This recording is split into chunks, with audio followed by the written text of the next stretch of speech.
është shumë vështirë, mi thonë djalit, vajzës, vllaut, motrës, triu, trejes, ngreto, mësë.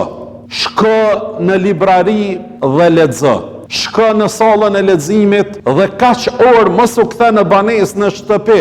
Mirë, po përgatitu, lexo, mëso dhe studio. Shumë po e kemi vështirë me i bind, përderisa po thojnë, po na jemi të rrethum, me të arsimuar, me njerëz të ditur, por janë të varfër, kurse hajdutët janë të pasën.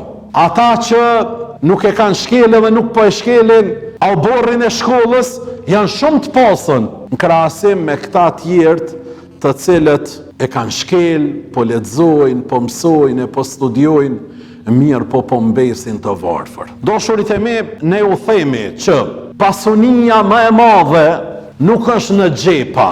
Pasunia më e madhe është në mendje e është në shpirt. Ne u themi që pasunia më e madhe është në të menduar, në organizimin e jetës, në zgjidhjet e problemeve të jetës, se sa ta kesh xhepin apo gjirologarin për plot, mirë po mos t'jesh ball hapur për dal, për të komuniku, për t'u taku me të gjithë njerëzit.